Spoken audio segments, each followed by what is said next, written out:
बिछा दो आंगन में, गुरुदेव आने वाले हैं, गुरुदेव आने वाले हैं, यदि गुरु आने वाले हैं, गुरुदेव आने वाले हैं, यदि गुरु आने वाले हैं, जरा फूल बिछा दो गुरुदेव आने वाले हैं, जरा फूल बिछा दो गुरुदेव आने वाले हैं।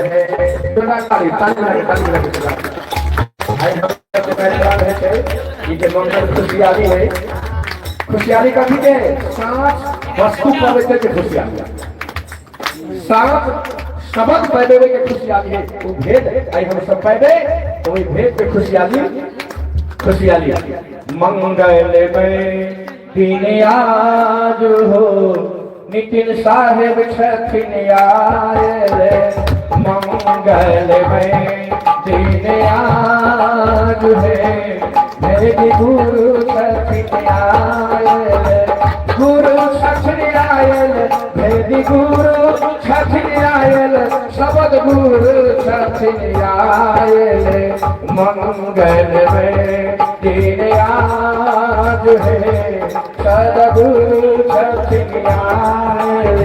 जोरदार ताली बजाओ, ताली बजाओ। अब आओ, हम सब एक ललाही करिए, बस अब इंतजार खत्म है। अब पधारा साहेब, पधारा साहेब, हाँ जोरदार ताली बजा दिए, ताली बजा दिए। आओ साहेब बन सरकार जोर से एक सबको एक हाथ उठाकर जे जगह से कहिए से हाथ उठा के बंदी करो, ताकि बुझल देखिए अपने अंगना में हम बंदी करल छी, हमरे दरवाजा पाए है तना के हाथ उठा के, हाथ उठा के, हाथ उठा के सबको बोल सदगुरु कबीर साहेब की, नितिन साहेब की, भेदी गुरु नितिन साहेब की, साहेब बंदगी सतनाम। साहेब सरकार का भी टाइम बंद, जिनको दर्शन करने के लिए हम लोग बहुत देर से बेकरार होकर बैठे थे। हमारे मुख्य अतिथि सदगुरु नितिन साहब का पदार्पण मंच तक हो चुका है। हम सभी लोग इंतजार खत्म हो गई है। हम अपने तरफ से आप सभी बहन भाइयों से प्रार्थना करेंगे कि जब तक गुरु जी का कार्यक्रम चलता रहे, बीच में किसी तरह का कोई हलर खटखट नहीं होनी चाहिए। बिल्कुल शांति पूर्वक बैठ करके परमादरणीय परम पूज्य सदगुरु कबीर साहेब जी का उनका जो वचन कहने जा रहे हैं हमारे सदगुरु नितिन साहब, उनके सत्संग को श्रवण करें।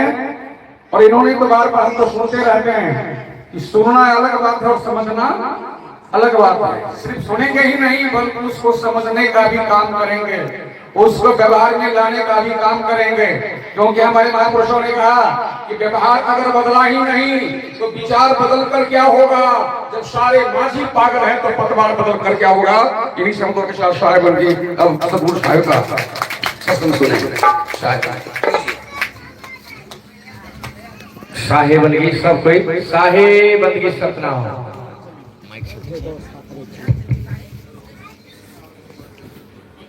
साहेब बंदगी सतनाम। तो आज परम पिता परमात्मा की अपार कृपा से, बंदी छोड़ की अपार कृपा से ये मूल ज्ञान का सत्संग बेगूसराय में आयोजित किया गया।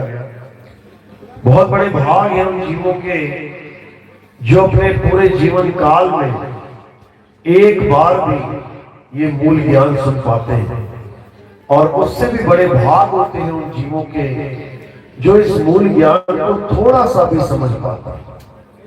क्योंकि सुनना आसान है, आए बैठे घंटा 2 घंटा सुन के चले गए, लेकिन इसको समझना बहुत मुश्किल है। ये केवल उसी की समझ में आ सकता है जिस पर परमपिता परमात्मा की कृपा हो, जिस पर गुरु की दया हो, मालिक की मोहर लगी हो, तब जाके ये ज्ञान कोई समझ पाता है, अन्यथा कोई इसको नहीं समझ सकता। कारण क्या है? क्योंकि इस ज्ञान को समझने में बहुत ज्यादा विवेक शक्ति की जरूरत पड़ती है। ये ज्ञान वो ज्ञान नहीं है कि बाबा जी ने कहा राम राम जप ले तो तुम भरोसा करके बैठ गए कि राम राम जप के मुक्ति हो जाएगी। ये वो ज्ञान नहीं है कि बाबा जी ने कहा राधे राधे जप ले तो हम राधे राधे जप के मुक्त हो जाएंगे। ये वो ज्ञान नहीं है कि किसी ने कहा 5 नाम जपने से मुक्ति हो जाएगी, ज्योत निरंजन ओंकार निरंकार सोम सतनाम, हम उसकी बात को मान के बैठ गए और अपना जीवन सपुर्द कर दिया। ये वो ज्ञान नहीं है कि कोई कहे 5 प्रकाश देखने से 5 अनहद नाद सुनने से तुम्हारी मुक्ति हो जाएगी। ये वो ज्ञान नहीं है। कोई कहे कि पत्थर पूजने से तुम्हारी मुक्ति हो जाएगी या गंगा नदी में डुबकी लगाने से तुम मुक्त हो जाओगे। ये वो ज्ञान नहीं है। ये वो ज्ञान नहीं है कि किससे कहानियों वाला ज्ञान है कि राम जी ने रावण को मारा और कृष्ण जी ने कंस को मारा। अरे वो मार के जा चुके हैं, वो खेल खत्म हो चुका है। उसका इस जीवन में क्या लाभ होगा? रावण को राम ने मारा, लेकिन यहाँ पर तो हजारों रावण बैठे हुए, उनको कौन मारेगा? उनको कौन मारेगा? वो तो एक रावण को मार के चले गए। यहाँ गली गली में रावण बैठा है, उसको कौन मारेगा? उसको भी मारा जाएगा। कैसे मारा जाएगा? आने वाला आखिरी अवतार उसको मारेगा। क्या नाम है उसका? कल्कि अवतार। अब राम जी और कृष्ण जी के जमाने चले गए, अब बुद्ध जी के जमाने चले गए। अब उसको जानना है जो आने वाले हैं, और वो कौन है? कल्कि अवतार आने वाले हैं। अब अगर तुमने सच में प्रभु को जानना है तो कल्कि अवतार को ढूंढो। अब राम जी और कृष्ण जी वाला खेल खत्म हो चुका है। वो पुरानी बातें हो गई, द्वापर त्रेता की बातें हो गई। किसी हॉस्पिटल में कोई डॉक्टर ऑपरेशन करता है और अगर वो चला गया दुनिया छोड़ के, तो क्या उसको ढूंढोगे? वो चला गया, जाने दो उसे। अब तुम्हारा ऑपरेशन कोई आने वाला डॉक्टर करेगा। इसी प्रकार जो भगवान चले गए उनको जाने दो। भगवान से दुनिया खाली नहीं हो गई, भगवान है और सदा रहेगा। बस तुम उसको जानो, उसको पहचानो। तो ये मूल ज्ञान क्या है?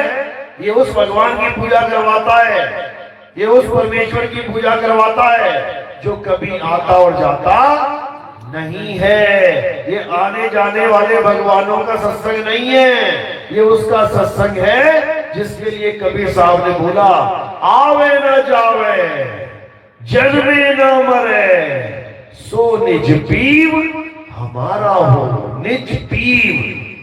ये उस पीव का सत्संग है, क्योंकि जीवों का पिता कौन है? पीव। बहुबंधन में बांधिया एक बेचारा जीव, और केवल छूटे आपने जो न छुड़ाए पीव। ये उस पीव का ज्ञान है, उस परमपिता परमात्मा का ज्ञान है। तो इसको सुनने के लिए और इसको समझने के लिए बहुत बड़े भाग चाहिए जो मालिक ने आपको बख्श दिए। आज का सत्संग सुनकर भी कोई नहीं समझ पाया तो 1,84,000 तैयार है मेरे भाई। बार बार आना जाना लगा ही रहेगा। तो आज का सत्संग सत्य और असत्य पे निर्भर करता है। आज का सत्संग सत्य और असत्य के साथ विवेक बुद्धि पे भी निर्भर करता है कि कौन मेरी बात को समझ पाएगा, कौन नहीं। तो आज का सत्संग शुरू करने से पहले परम पिता परमात्मा के नाम पे जयकारा लगाएंगे और फिर सत्संग शुरू करेंगे। बोलिए परम पिता परमात्मा की, सतगुरुवंती छोड़ कबीर साहेब की, सभी संतों की, सभी भक्तों की, आज के आनंद की, सतगुरु मदनपति साहेब की, दीवान जवाहरपति साहेब की, सतगुरु राम सेवक साहेब की, सतगुरु वैरागपति साहेब की, कलीनापुर धाम की, सभी हंसों की, पंडाल में आए सभी भक्तों की, इनके माता पिता, इनके गुरुदेव की, इस गांव नगर बस्ती की, आज के आनंद की, सकल हंस को बंदगी साहेब बंदगी सतना नितिन साहेब की। तो आज केवल 2 मुद्दों पे बात होगी, इसी 2 में निबेड़ा हो जाएगा। एक सत्य और एक असत्य, यानी एक सतनाम और एक असतनाम। क्योंकि हमें पता है जन्म जन्म से हम भटकते फिर रहे हैं, जन्म जन्म बीत गए हमारे इसी दुनिया में। क्यों?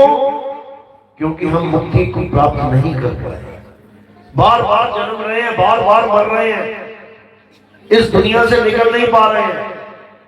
कारण क्या है? हम सच्चे नाम को नहीं प्राप्त कर पा रहे हैं। वो सच्चा नाम क्या है जिससे हमें परमात्मा मिलेगा? नाम देने वाले गुरु तो बहुत है, एक छोड़ो 1000 बैठे, 1000 छोड़ो लाख बैठे, लाख छोड़ो करोड़ बैठे, लेकिन सतनाम को लखाने वाला, सतनाम को बताने वाला, जपवाने वाला नहीं। कि कोई सोचे मेरे गुरु जी ने भी नाम दिया है सतनाम जपने के लिए, जपना नहीं है। सतनाम जपने की वस्तु ही नहीं है। सतनाम कोई 52 अक्षरी नाम नहीं है। सतनाम एक तत्व है, तत्व जिसे सत तत्व भी कहते हैं। हमें ऐसा गुरु चाहिए जो हमें तत्व ज्ञान दे सके, मंत्र ज्ञान नहीं कि कोई कहे अल्लाह अल्लाह जप ले, कोई कहे वाहेगुरु वाहेगुरु, कोई कहे राम राम राधे राधे ओम नमः शिवाय, कोई कहे यहोवा यहोवा, कोई कहे कुछ भी, कोई भी मंत्र, ये सब नहीं जपना। कोई कहे निरंजन ओंकार आरंकार, नहीं जपना है। कुछ भी, कोई भी अक्षर अगर आपको गुरु दे रहा है, इसका मतलब वो आपको 52 अक्षरों से जोड़ रहा है। 52 अक्षर क्या है? ये 52 अक्षर ये हमारे मुख से निकलने वाली 52 प्रकार की आवाजें हैं। ये हमें लग रहा है कि ये अक्षर है, असल में ये आवाजें हैं। जैसे पहली आवाज हमारे गले से निकलती है आ, अब ये एक आवाज है, लेकिन हमने इसको लिपिबद्ध कर दिया, हमने इसको नाम दे दिया आ। एक आवाज निकली गला पतला करके ई, हमने इसको नाम दे दिया ई। एक आवाज निकली ऊ, हमने इसको नाम दे दिया ऊ। यानी ये 52 प्रकार की आवाजें हमारे गले से निकल रही हैं। इन्हीं आवाजों को, 52 प्रकार की आवाजों को अक्षर कहते हैं। ये कलाकारी किसकी है? होठ, कंठ और जीभ की, ये सारी कलाकारी है। जैसे एक बांसुरी में एक फूंक मारता है इंसान और सुर कितने निकलते हैं? 7 सुर निकल जाते हैं उसमें से। क्यों? कलाकारी है, उसमें 7 छेद कर रखे हैं, उसकी वजह से आवाजें निकल रही हैं। इसी प्रकार ये सारी कलाकारी हमारे गले की है, गले की। इस गले की वजह से हमें इतने सारे अक्षरों के, इतनी सारी आवाजों के दर्शन हो रहे हैं। इस गले की वजह से, होठ की वजह से, जीवा की वजह से। देखो होठ कहां काम कर रहा है? आ, अब इसको पा बनाना है, होठों को मिला दो, पा फा पा, कलाकारी यही है। तो हमारे हिंदुस्तानी आदि मानवों ने 52 अक्षर पैदा कर डाले, और अंग्रेज आदि मानव कितने कर पाए? 26 अक्षर। ये अक्षर किसी भगवान ने नहीं बनाए, आदि मानवों ने बनाए हैं। अगर ये भगवान ने बनाए होते तो सारी दुनिया में एक ही भाषा चल रही होती। अगर ब्रह्मा जी को संस्कृत आती थी, विष्णु और महेश जी को संस्कृत आती थी, तो अंग्रेजी कहां से आ गई? जब सबके जनक, सबके पिता संस्कृत में बात कर रहे हैं, तो बच्चा भी संस्कृति पढ़ेगा, उसका बच्चा भी संस्कृति पढ़ेगा, उसका बच्चा भी संस्कृति सुनेगा घर में। ये इतनी सारी भाषा कहां से आ गई? ये जापानी कहां से आ गई? चाइनीज कहां से आ गई? मंगोलियन कहां से आ गई? इंडियन, फ्रेंच, दुनिया भर की भाषा ये कहां से पैदा हो रही है? अगर पहला आदमी आदम अलैहिस्सलाम थे और अरबी में बात करते थे, अरब देश के थे, तो ये बाकी कहां से आ गई भाषा? उन्होंने कब सिखा दी अपने बच्चों को, या उनके बच्चों ने उनके बच्चों को कब सिखा दी? तो ये केवल एक सांकेतिक ज्ञान है कि पहला आदमी आदम था। आदम का मतलब है आदमी। आदमी ही पहला इंसान है जिसने सारी भाषाओं को बनाया, जिसने आग की खोज करी। हिंदुस्तान में भी खोज हुई। कैसे हुई खोज? दो पत्थरों को टकरा के। अंग्रेजों ने भी कर दी, जापान में भी आग। क्या जापान वाले इंडिया से आग लेने आए थे? अमेरिका वाले इंडिया से आग लेने आए थे? यानी हर जगह आदि मानव थे, हर जगह। जैसे आज कुत्ते हर जगह हैं, बंदर हर जगह, मछलियां हर जगह, ऐसे इंसान भी आदि मानव के रूप में हर जगह थे, हर जगह। तो जहां जो आदि मानव था वहीं उसकी बुद्धि विकसित हुई और अपनी अपनी क्षेत्र में वो काम करने लगा। अलग अलग भाषाओं को उसने उत्पन्न कर दिया, अलग अलग अक्षरों को उत्पन्न कर दिया, अपने अपने समाज में सबको पढ़ा दिया कि आज के बाद इसका नाम पानी है, इसका नाम हवा है, इसका नाम मिट्टी है, इसका नाम पत्थर है, इसका नाम पेड़ है, इसका नाम गुलाब है, इसका नाम कबूतर है, इसका नाम कौवा है। वही बच्चों को सिखाने के लिए भेजते हैं स्कूल में कि जाओ पढ़ के आओ, का से कबूतर, खा से खरगोश, का से गमला। जो आदि मानवों ने नाम रख दिए वो आज तक चलते आ रहे हैं। तुम एक भी नाम को बदल के दिखा दो, तुम कौवे को बत्तख बना के दिखा दो, तुम पत्थर को चम्मच बना के दिखा दो। जो नाम फिट कर दिया उन्होंने वही नाम रखना पड़ेगा तुम्हें। हाँ, कोई नई चीज बना दी तुम्हारे चाचा ने, तुम्हारे नाना ने, कोई साइंटिस्ट बन गया तो वो उसका नामकरण कर सकता है। नया मोबाइल बनता है, अलग अलग मॉडल, हर बार नया मॉडल नामकरण हो रहा है, उसी नाम से तुम जाके मोबाइल खरीदते हो जाके। तो ये सारे नाम कौन दे रहा है? इंसान दे रहा है। यहां तक तो ठीक है, दुनियादारी के सारे नाम दे दिए। चप्पल, कोई चम्मच, कोई किताब, कोई पेंसिल, कोई काली मिर्च, लौंग, इलायची, सब नाम ले दिए अलग वस्तु को। यहां तक तो ठीक है, कोई झगड़ा नहीं है। पानी लेने जाओ और दुकान पे बोलो भैया पानी दे दो, वो कहे वाटर है, हाँ दे दो, कोई बात नहीं, एक ही बात है, कोई झगड़ा नहीं। आग कोई फायर कह देगा, कोई अग्नि कह देगा, कोई आग कह देगा, कोई झगड़ा नहीं। हवा कोई वायु कह देगा, कोई देगा, कोई दिक्कत नहीं। दिक्कत कहां आ गई? जब भगवान के नाम बना दिए गए। अरब देश में उसका नाम रख दिया अल्लाह, हिंदुस्तान में रख दिया परमेश्वर, परमात्मा, में रख दिया यहोवा, सिखों में रख दिया सत श्री अकाल। अलग अलग धर्मों में अलग अलग नामों को रख दिया गया। उन्हीं नामों की वजह से सारे अलग अलग हो गए।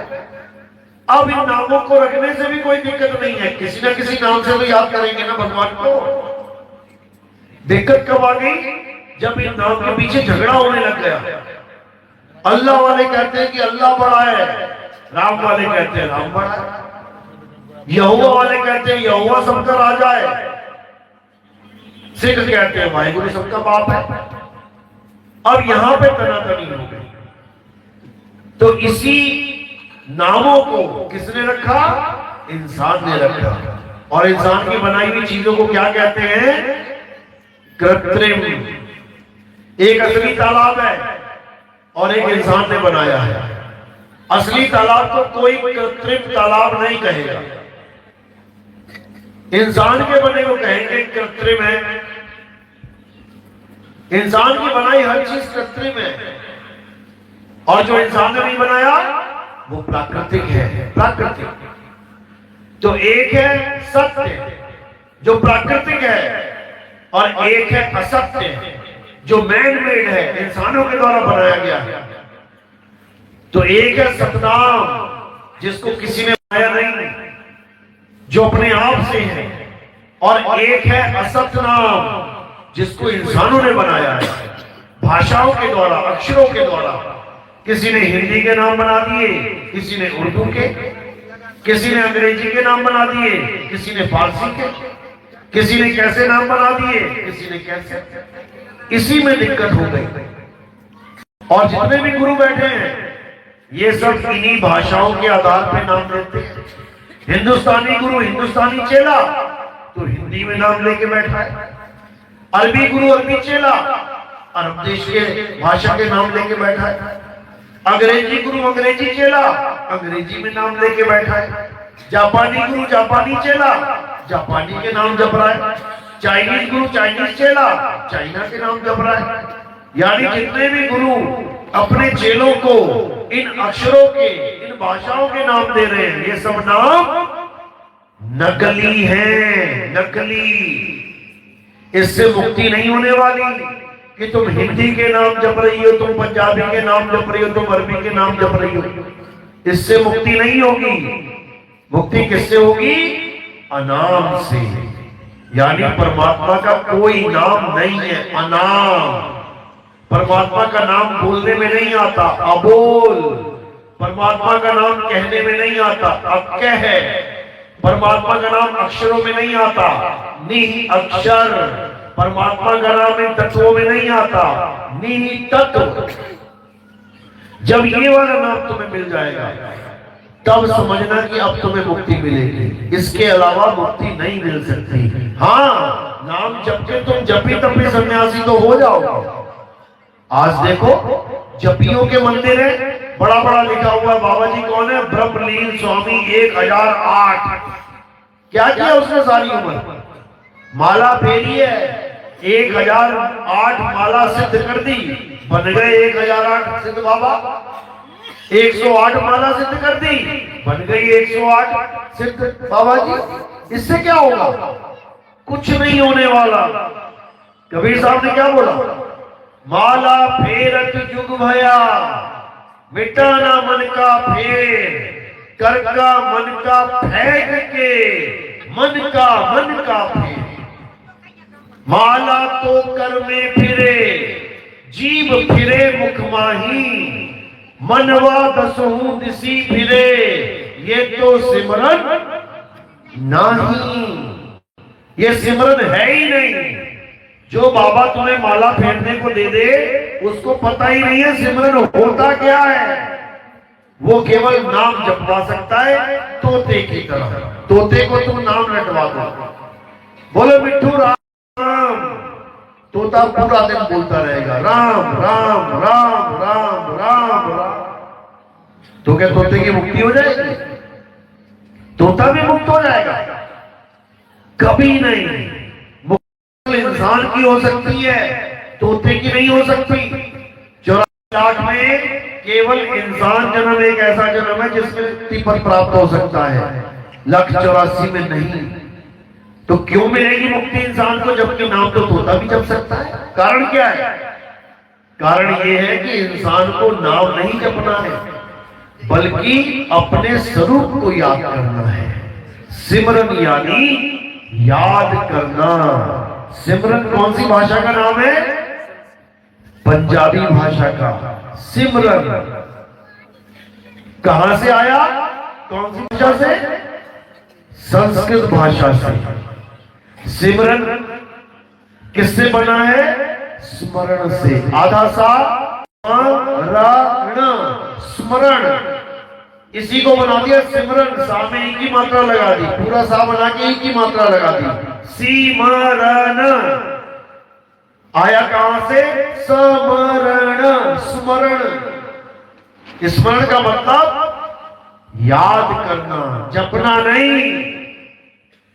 जो बाबा लोग सिमरन की जगह जाप दे देते हैं वो हमारा जन्म बर्बाद करने के लिए आए हैं।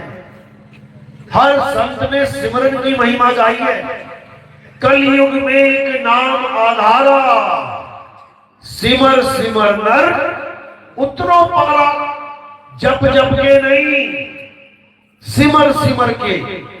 बाबा नानक समझा रहे हैं, एक को सिमरो नानका, जो जल थल रहा समाए, वाही को क्यों सिमरिए, जो जम्मे ते मर जाए।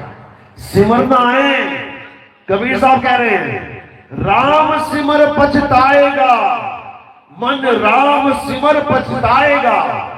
पापी जियरा लोभ करत है, अंत काल पछताएगा। मन राम सिमर पछताएगा।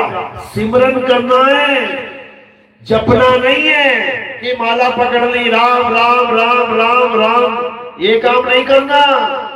कि माला पकड़ के राधे राधे राधे राधे, ये काम नहीं करना। कि माला पकड़ के अल्लाह अल्लाह अल्लाह, ये काम नहीं करना। कि माला पकड़ के वाहिगुरु वाहिगुरु वाहिगुरु, ये सब नहीं करना। क्या करना है? सिमरन करना है। सिमरन, सिमरन करो। इसी को ध्यान कहते हैं। यानी परमात्मा का नाम नहीं जपना है, परमात्मा का ध्यान करना है। जिन ही नाम ध्याया, जपा नहीं, जिन ही नाम ध्याया गए मसक्कत घाल, नानक ते मुख उजले केती छूटी ना। कहते हैं उनके मुख जो है उज्जवल हो जाएंगे, उजले। जिसको सिमरन करना आ जाएगा, जो परमात्मा को याद कर सकता है। याद रखो, माला फेरने के लिए तुम्हें अलग से टाइम निकालना पड़ेगा, 1 घंटा 2 घंटा 3 घंटा।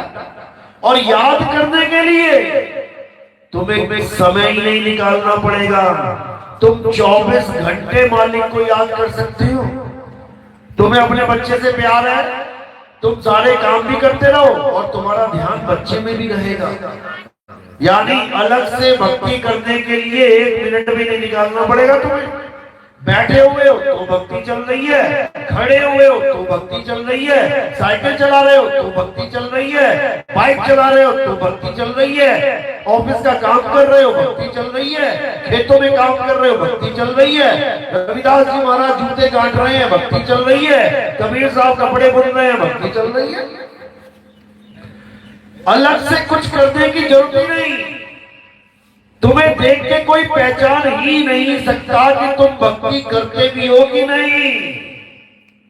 इसी को बोला नाम उठत, नाम बैठत, नाम आठों झाम रे।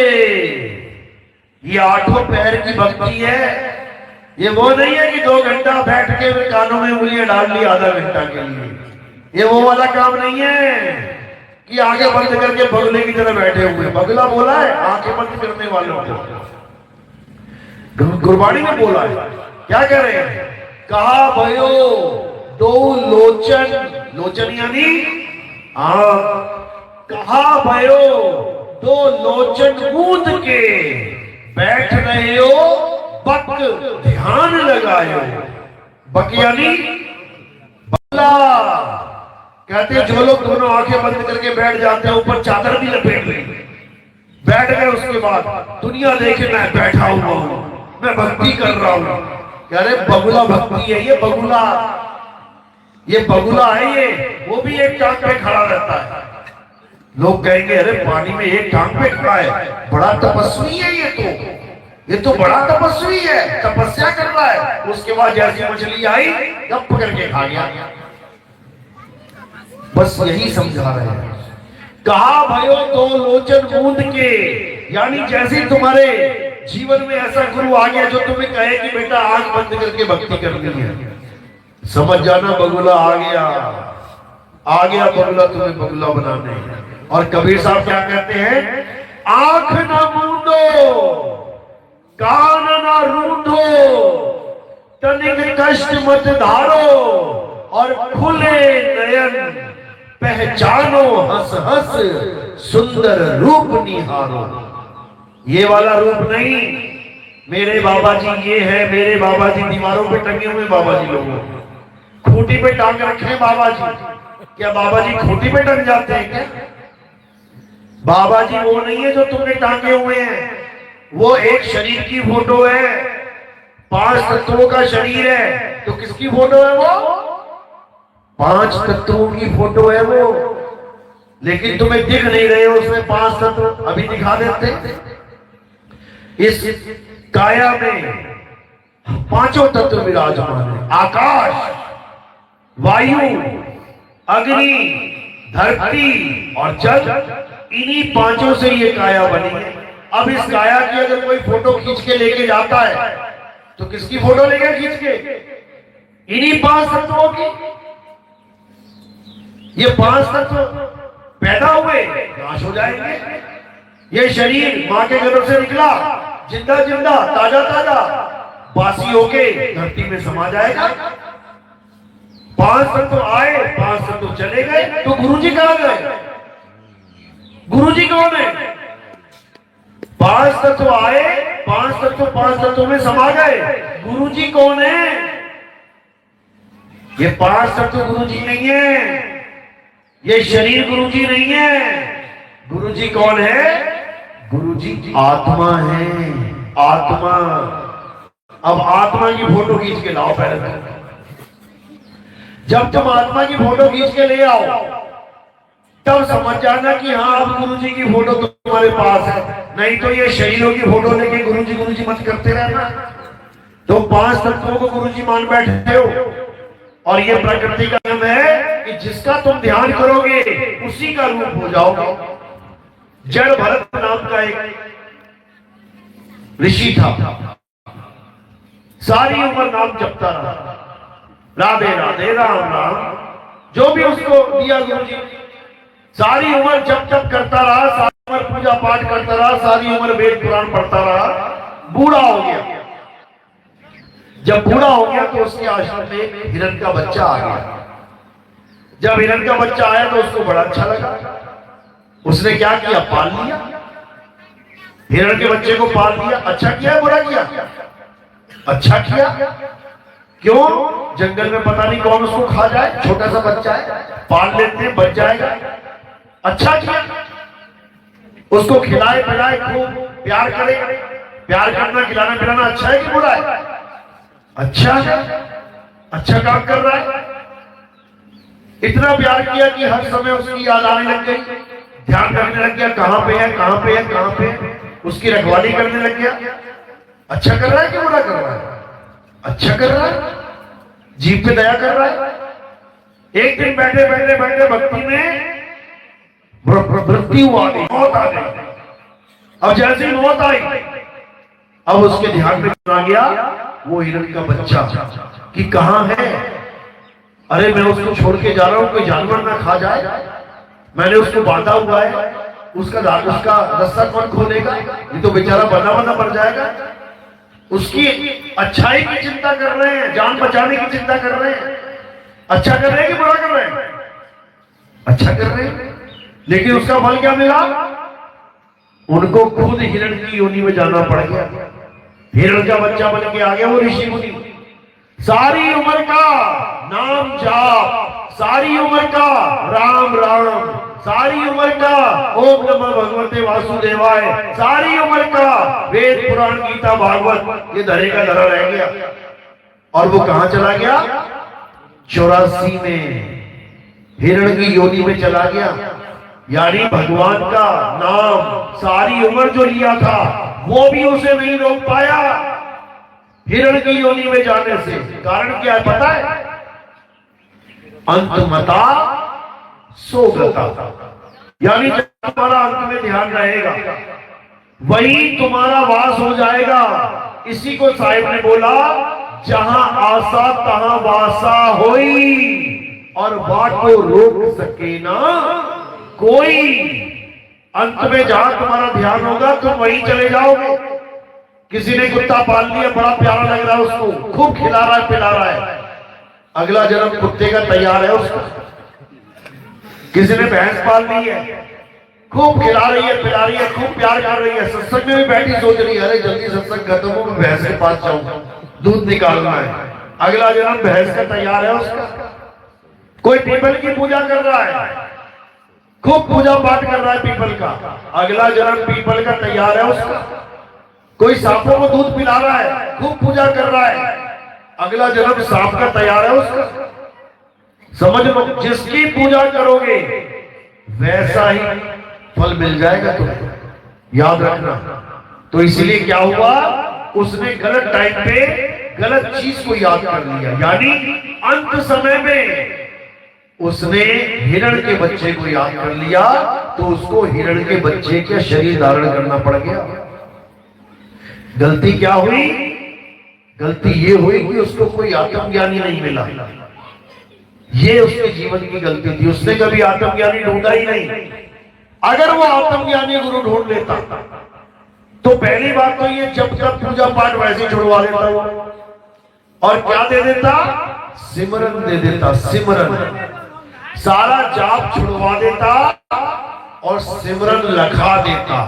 मंत्र जाप छुड़वा देता और आत्मा का सिमरन, परमात्मा का सिमरन लखा देता। उससे क्या होता?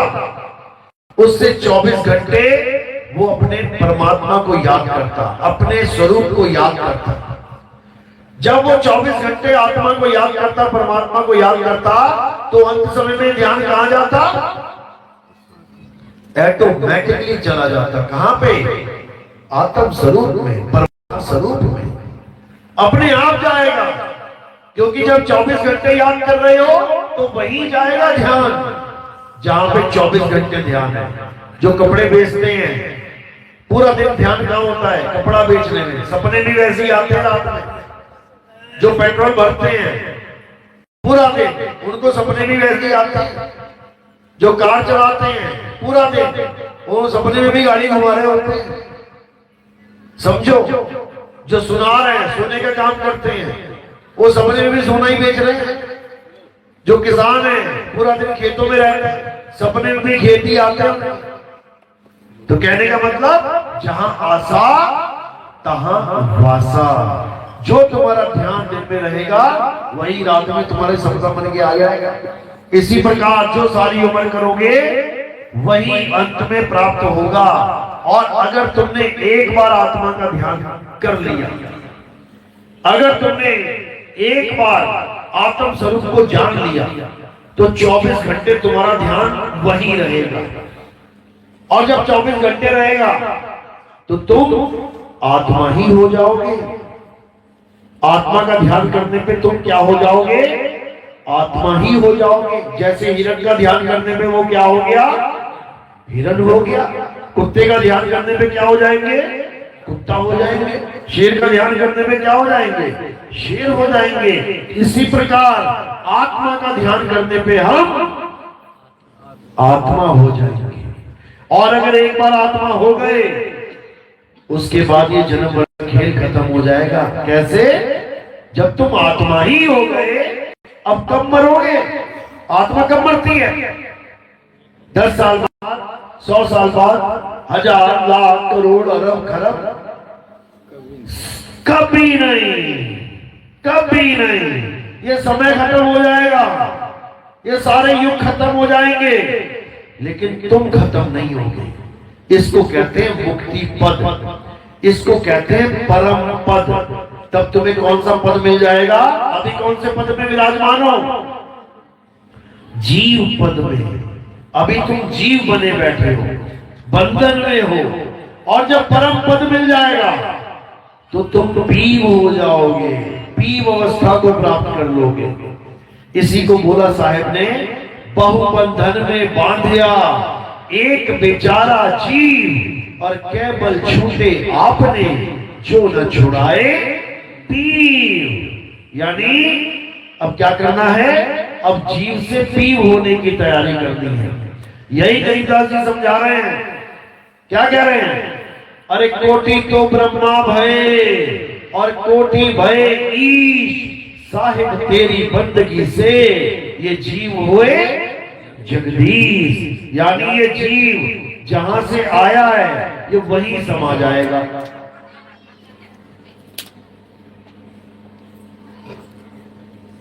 कहां से आया है? ये परमात्मा के घर से आया है। ये उस सिंहासन से उतर के आया है। ये सिंहासन पे बैठा हुआ था, ये नीचे उतर के आके भिखारी बन गया। कबीर साहब समझा रहे हैं, जैया जन्म मुक्ता हता तैया हता न कोई, और छठी तुम्हारी है जगह। अरे तू कहां चला बिगोए? कह रहे हैं छठी तुम्हारी है जगह, यानी 5 तत्वों से परे छठे तत्व में तू विराजमान था, लेकिन तू उसे छोड़ के इन 5 तत्वों में आके फंस गया। अब इन 5 तत्वों में आके फंस गया तो जीव कहला रहा है। इन 5 को छोड़ के जब छठे में समाएगा ये फिर पीव कहलाएगा। इसमें और परमात्मा में कोई अंतर नहीं रह जाएगा। अपने सिंहासन को छोड़ के हम भिखारी बन के बैठे हुए हैं यहाँ पे। अब क्या करना है? वापस सिंहासन पे चढ़ जाना। वापस सिंहासन पे चढ़ जाना है। कैसे चढ़ेंगे? कबीर साहब समझा रहे हैं।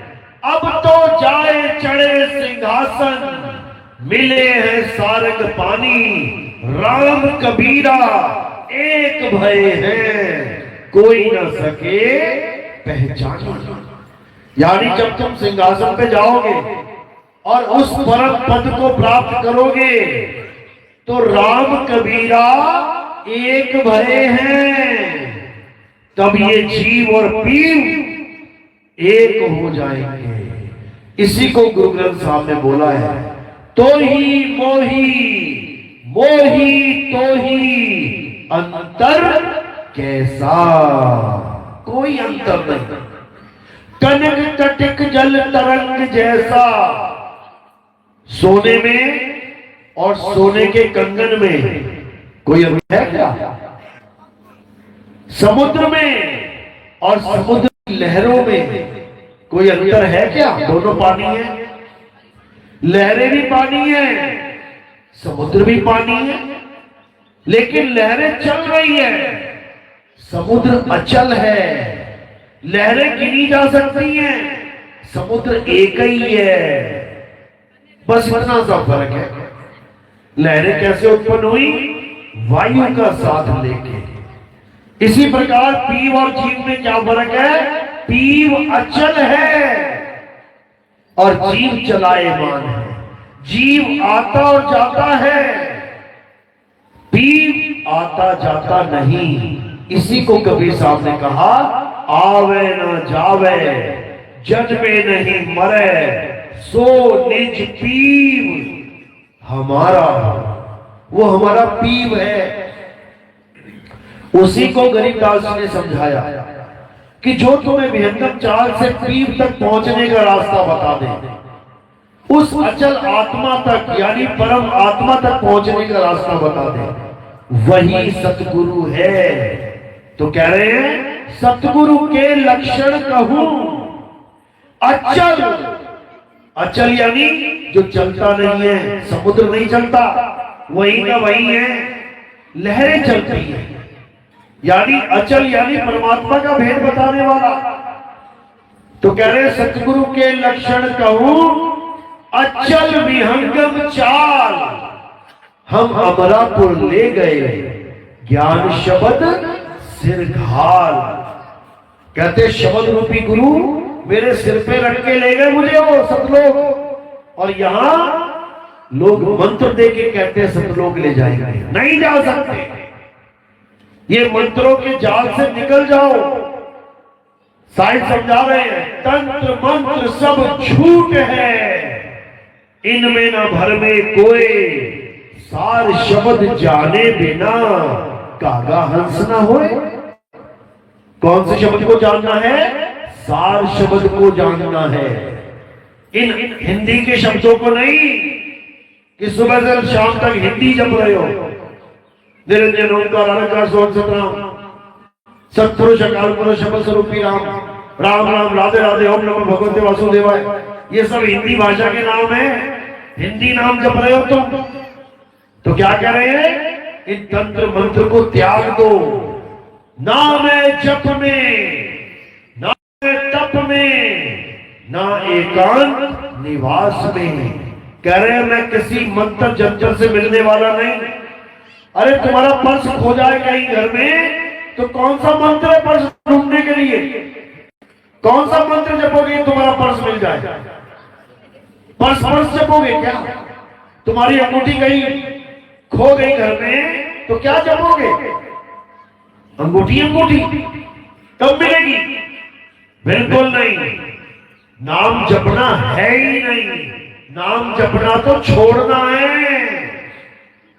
एक नाम को जान के अरे दूजा दे बहा, बहा दे उसको गंगा नदी में, जैसे हटिया बहाता है ये नाम भी बहा दे।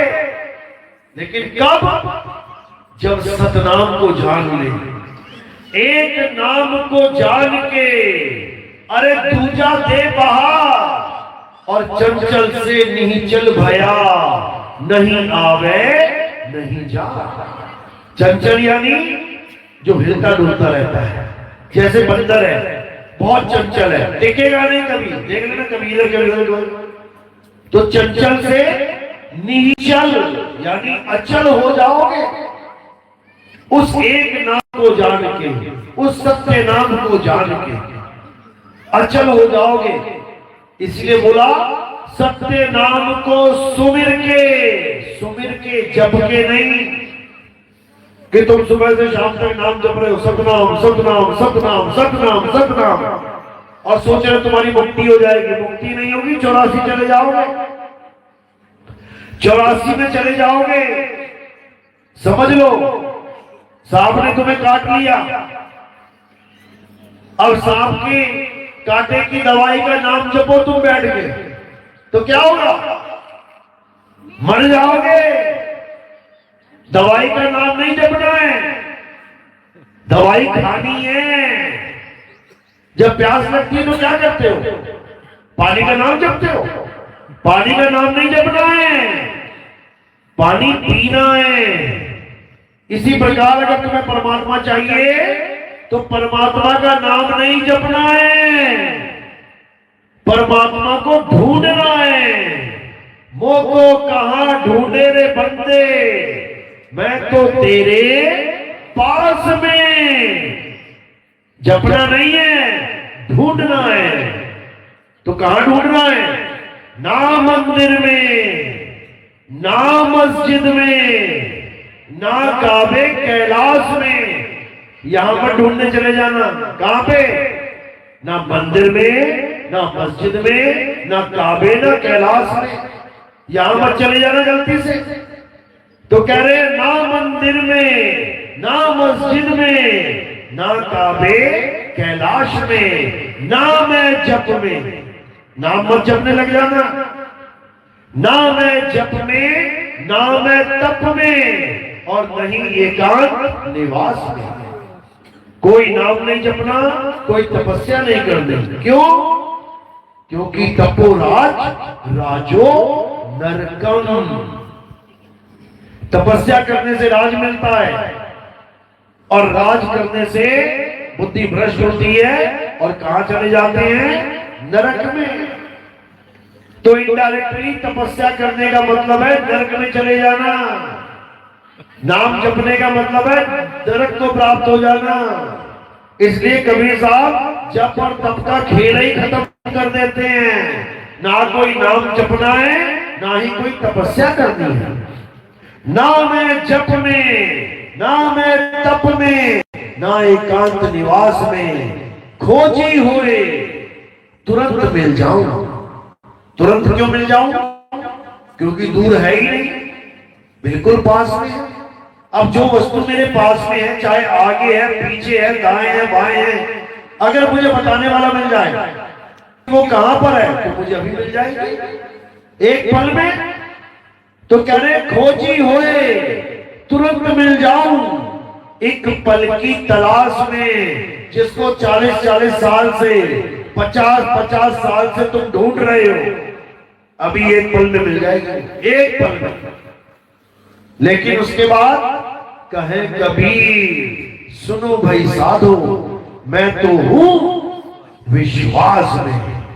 बता तो मैं एक पल में दूंगा परमात्मा कहां है, लेकिन उसके बाद तुम्हें पूर्ण विश्वास करना पड़ेगा। गुरु पे विश्वास करना पड़ेगा, गुरु की एक एक बात पर विश्वास करना पड़ेगा, गुरु की बताई भक्ति पे विश्वास करना पड़ेगा। क्योंकि बताने के बाद कि परमात्मा कहां है, उसको पाने की भी विधि बताई जाती है। मैंने बता दिया कि धरती के नीचे पानी है, सच बोल रहा हूं कि झूठ? धरती के नीचे पानी है कि नहीं? अभी बताया ना, एक पल में पता लग गया। तो क्या पानी एक पल में मिल जाएगा पीने को? अभी पता लग गया ना, खोज खत्म हो गई। पूरा भटक रहे थे, कहां है पानी, कहां है पानी। गुरुजी को फोन किया, गुरुजी पानी तो मिल नहीं रहा। अरे जहां तू खड़ा है उसी के नीचे पानी है। अब बताओ कहां जाओगे, कहां जाओगे? खोज खत्म, मिल गया। अब जाने की जरूरत नहीं है कहीं, अब पाने की जरूरत है। जाना खत्म और पाना शुरू। अब लेके आओ कुदाल, अब लेके आओ बोरिंग मशीन, अब बोर करो पूरे विश्वास के साथ कि मेरे गुरु ने बताया है कि जहां मैं खड़ा हूं उसी के नीचे पानी है, पक्का मिलेगा।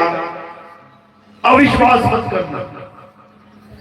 पता लगा 100 फुट पानी नीचे है और तुमने 50 फुट खोद के क्या बोला? अरे झूठ बोल रहे हैं गुरुजी, मिट्टी निकल रही है यहां, तो कहीं और खोद लेते हैं। वहां भी 50 फुट खोदा, अरे मिट्टी निकल रही है, यहां भी नहीं है। बेटा पूरा जन्म खोदता ही रह जाएगा, फिर खोदता ही रह जाएगा। उसके बाद खरगोश बनेगा, फिर खोदता ही रह जाएगा, 84 में चला जाएगा। तो क्या करना है? अब टिक के गुरु के वचन पे विश्वास करके उस जुक्ति को लगा देना है, तुमने अपने जीवन में अप्लाई कर देना है। इसी को कहते हैं कि नाम जाप से मुक्ति नहीं होती। मुक्ति कैसे होती है? जुक्ति से मुक्ति होती है, जुक्ति से। ये कैसे आया वचन? किसने बोला ये जुक्ति से मुक्ति होती है? एक कहानी है इसके पीछे, सुना देते हैं। एक बार एक तोता था। तोता मंदिर के पास बैठता था। पंडित जी उसको दाने देते थे, प्रसाद देते थे, तोता खा लेता था। पंडित जी कहते थे राम राम बोल, राम राम। तोते ने राम राम बोलना सीख लिया। अब वो जहां जाए राम राम राम राम राम राम, बड़ा मशहूर हो गया पूरे गांव में, पूरे शहर में। राजा को पता लगा, राजा को पता लगा तो कहते पकड़ के लेके आओ। वो तोते को पकड़ के राजा के दरबार में ले आए। राजा ने अपने पास रख लिया शयन कक्ष में। अब तोता रोज बोल रहा है राम राम राम राम राम राम। राजा खुश। जैसे आजकल भगवान के नाम जाप का एक छोटा सा वो आता है, लगा दिया, वो बस यही चलता रहेगा राधे राधे पूरा दिन ओम नमः शिवाय, या वो गायत्री मंत्र का आता है, पूरा दिन चलता रहेगा ओम भूर्भुवः स्वः, पूरा दिन। घर में कोई है नहीं है, वो चलता ही रहेगा। कोई सुनने वाला है नहीं है, चलता ही रहेगा। चोर आके चोरी भी करके लेके जाए, वो चलता ही रहेगा, वो चलने के लिए बनाया हुआ है। ऐसी तोता भी चालू हो गया, पूरा दिन राम राम राम राम। तो एक दिन पंडित जी आए और राजा को बोला कि राम नाम सत्य है, राम नाम सत्य है। राजा ने पूछा इससे क्या होता है राम नाम जपने से? कहते इससे मुक्ति हो जाती है, सारे बंधन टूट जाते हैं, राम नाम सत्य है। तो राजा ने सोचा कि ये तोते को भी रटवा दिया जाए। अकेला राम राम करता है, अब राम नाम सत्य है बोलेगा। अब जब राजा ने कहा तोते के पास जाके कि बोल बेटा मिट्टू, राम नाम सत्य है, तो तोता क्या बोला? राम नाम झूठ है, राम नाम झूठ है। क्यों? पंडित जी की बात सुन ली थी कि राम नाम से क्या होता है, मुक्ति मिल जाती है। कहता मैं तो फंसा ही राम नाम के चक्कर में हूं, मैं तो राम राम बोलता था इसीलिए बंधन में पड़ा, और राम राम बोल के भी बंधन में ही हूं, मेरी तो मुक्ति हुई नहीं, झूठ बोलता है। अब लगा तोता बोलने राम नाम झूठ है, राम नाम झूठ है। अब जो भी आए वो सुने राम नाम झूठ है, बड़ा हैरान परेशान। राजा भी परेशान, कैसा तोता पाल लिया, राम नाम झूठ है बताता है। तो एक गुरु का चेला आया जब राम उसके पास, तो तोते ने जब बोला कि राम नाम झूठ है, तो चेले ने कहा नहीं, राम नाम झूठ तो नहीं हो सकता, जरूर इसके पीछे कोई चक्कर है, अपने गुरुजी से जाके पूछूंगा। अब गुरुजी के पास चला गया वो चेला, गुरुजी को कहता है गुरुजी एक तोता मिला मुझे, कहता है राम नाम झूठ है, राम नाम झूठ है। गुरुजी कहते हैं बिल्कुल सही बोल रहा हूं, राम नाम झूठा ही है, क्योंकि उसे मुक्ति चाहिए और राम नाम से मुक्ति नहीं होगी, जुक्ति से मुक्ति होगी। तो फिर वो बोला कि मैं क्या करूं जाके, कहते चेले बस एक जुक्ति बता दे उसको जाके, तोते को। कहता कौन सी जुक्ति, कहता जैसे वहां जाना, तोते के सामने खड़े होके दोनों हाथ दोनों पैर ऐसे करके गिर जाना और जीभ निकाल लेना। वो कहता ये कैसी जुक्ति है, कहते वो बहुत समझदार है, समझ जाएगा, तू नहीं समझेगा वो समझ जाएगा, क्योंकि उसको पता है वो फंसा क्यों है वहां पर। अब जब जाता है वो तोते के पास, तो क्या करता है, हाथ पैर ढीले छोड़ के गर्दन पटक के और जीभ निकाल लेता है। तोता समझ जाता है अच्छा ये जुक्ति है। तो क्या होता है, जब राजा उसके पास आता है तो तोता जोर से बोलता है राम, और टेढ़ा हो जाता है, जीभ निकाल लेता है। अब राजा देखता है कि भाई ये तोता तो गया, अब क्या करता है, तोते को उठा के बाहर रख देता है, ये तो मर गया, अब तो गड्ढा खोदे के दबा देंगे उसको। तो जैसे ही राजा उसको रखता है, इतने में तोता फुर्र हो जाता है और क्या बोलता है कि राम नाम अब सत्य है। अब सत्य है कब, जब उसको जुक्ति मिल गई है। ये राम नाम सत्य नहीं है बोलने वाला, इसलिए नाम जाप नहीं करना है, गुरु से जुक्ति प्राप्त करना है। जुक्ति से मुक्ति होती है, और जुक्ति क्या है, याद करना जुक्ति है। यानी जिसको कभी नहीं देखा उसको कैसे याद करें। ये कोई लड़का बच्चा तो है नहीं कि मैंने अपने पिताजी को देखा, मैंने अपने नाना को देखा, दादा को देखा तो मैं याद कर लूं।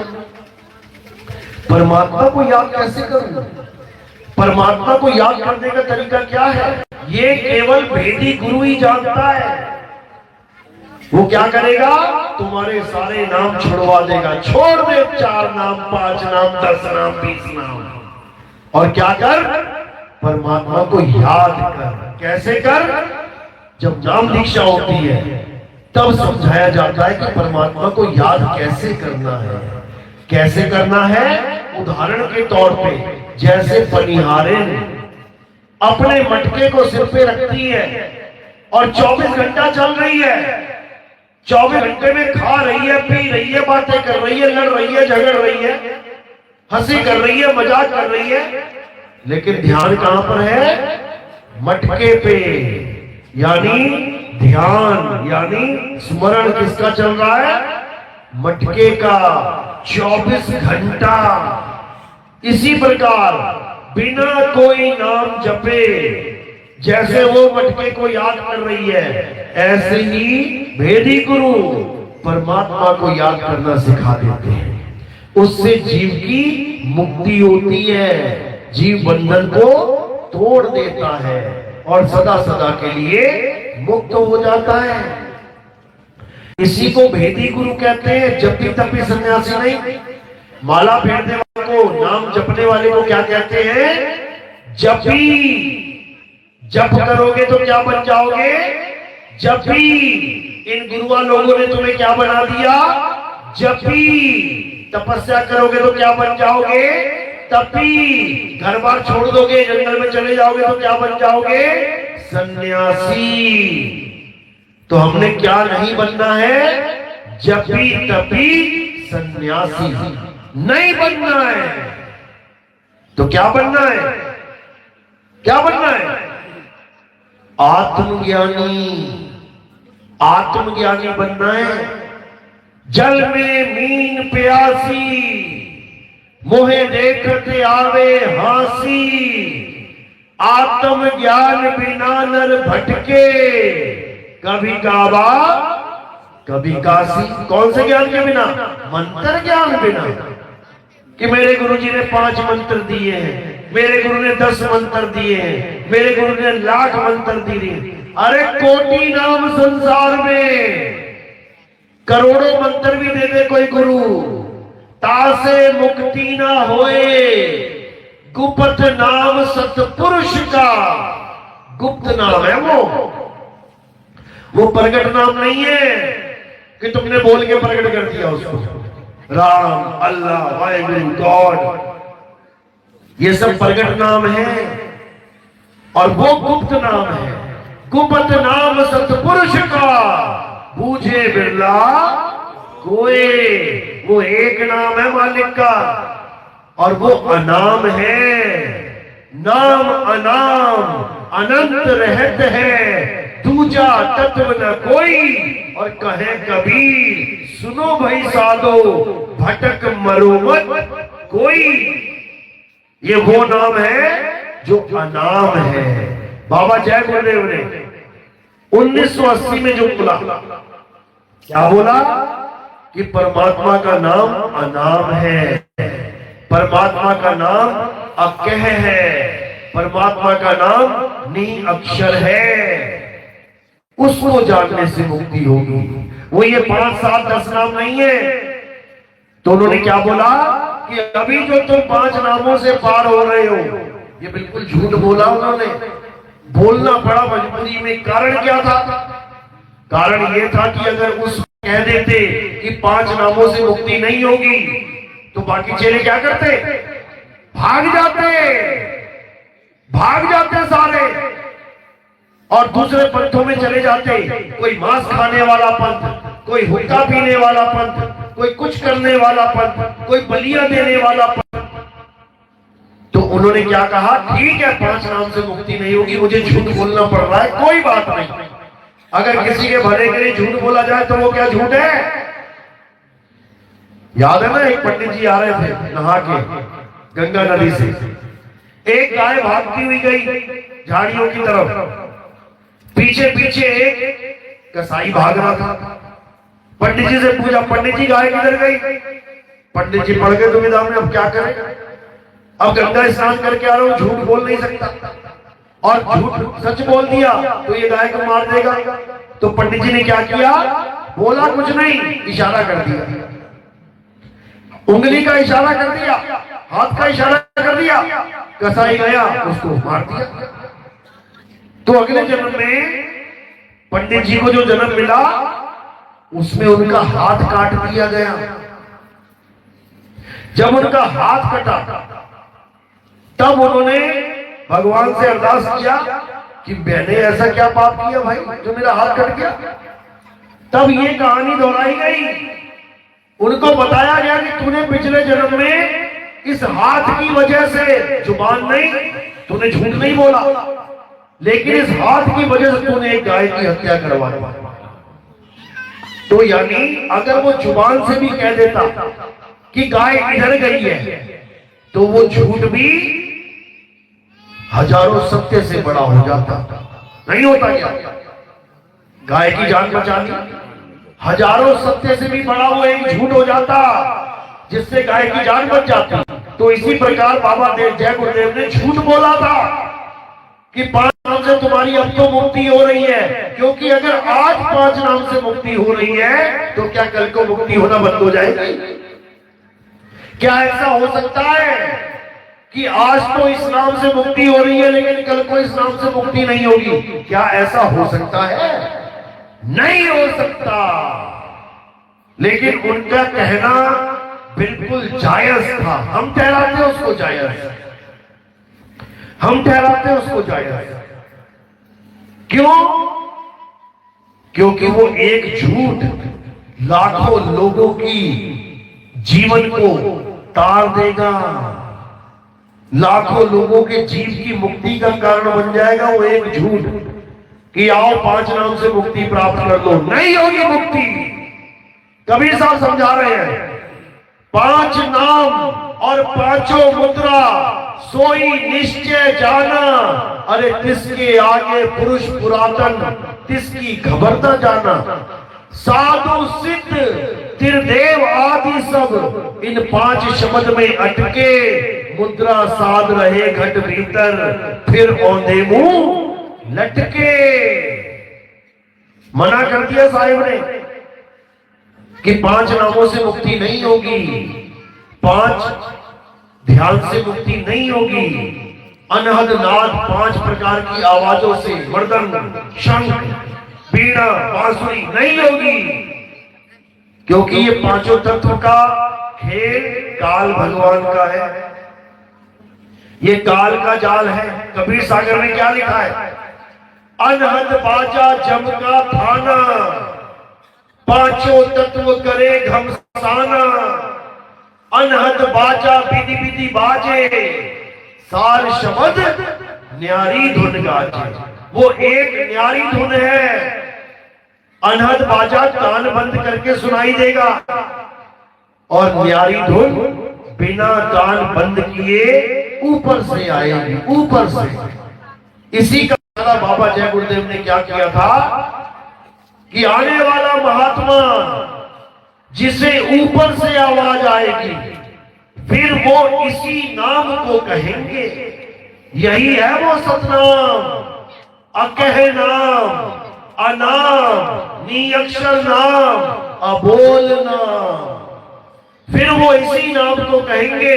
उसके बाद किसी की भी इन 5 नाम से या जय गुरुदेव नाम से मुक्ति नहीं होगी, नहीं होगी। ये मैं नहीं बोल रहा हूं, ये पत्रिका पढ़ो। शाकाहारी सदाचारी बाबा जय गुरुदेव की पत्रिका पढ़ो। 1980 में इस गाया का जन्म तो 80 में हुआ भी नहीं था। ये जो शरीर सामने बैठा है, ये 1980 में तो पैदा भी नहीं हुआ था। जब बाबा जी ये बात बोल के जा चुके हैं, तब की बात है ये कि भाई इन 5 नामों से, जय गुरुदेव नाम से अब जो मुक्ति हो रही है, ये फिर नहीं होगी। क्यों नहीं होगी? क्योंकि सबको बता दिया जाएगा कि 5 नाम से मुक्ति होने वाली नहीं है, नहीं होगी। अभी किसी को पता नहीं लग रहा है तो हो रही है, तब भी नहीं हो रही थी, समझ लो। इसीलिए अब क्या करना है? अब 5 नाम, 7 नाम, 10 नाम, 20 नाम छोड़ो और क्या करो? अपने आत्म स्वरूप से खुद को जोड़ो। असली नाम जो मुक्ति का दाता है, वो शब्द स्वरूपी नाम है, शब्द गुरु है। उसी के लिए बोला कि सत्य स्वरूपी नाम साहिब का, सो निज नाम हमारा। हमारी मुक्ति आत्म ज्ञान से होगी। आत्मा कितनी है? आत्मा कितनी है तुम्हारे पास? एक ही है ना, उसी से होगी। इस जीव की मुक्ति उस एक आत्मा से होगी। ये 5 नाम 10 नाम से नहीं होगी। तो इसी को बोला साहिब ने कि जब लगना चीनोगे आत्म, तब लगना मिली है परमात्मा। जब तक आत्मा को नहीं चीनोगे, तब तक परमात्मा मिलने वाला नहीं है। क्यों? क्योंकि परमात्मा तुम्हारी आत्मा में विराजमान है।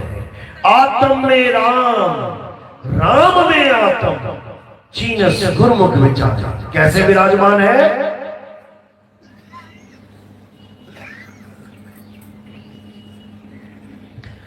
कह रहे जीव तिल माही तेल है। अगर तेल को ढूंढने जाए तो कहां जाएगा? अरे तिल में ही तेल है, कहीं नहीं जाएगा। जहां तिल है वहीं तेल है। ज्यों तिल माही तेल है, ज्यों चकमक में आग, तेरा साईं तुझ में है, जाग सके तो जाग। यानी अब तुम्हें कहीं जाने की जरूरत नहीं है। ठीक है, बचपन से हम मंदिरों में, मस्जिदों में, गुरुद्वारों में, चर्च में गए हैं, बहुत अच्छी बात है, बुराई इसमें भी नहीं है। मंदिर जा रहे हैं, अच्छी बात है। भगवान भगवान कर रहे हैं, मूर्ति पूज रहे हैं, अच्छी बात है। शुरुआत ऐसे ही होती है। छोटा सा बच्चा आंगनबाड़ी में ही जाता है, छोटा सा बच्चा नर्सरी पहली दूसरी पांचवी में ही जाता है, लेकिन डॉक्टर बनने के लिए आंगनबाड़ी जाना पड़ेगा क्या, या पहली दूसरी पांचवी डॉक्टर बनेगा? डॉक्टर बनने के लिए उसे बड़े बड़े हॉस्पिटलों में जो पढ़ाई करवा रहे हैं वहां जाना पड़ेगा, एम्स में जाना पड़ेगा, पीजीआई में जाना पड़ेगा डॉक्टर बनने के लिए।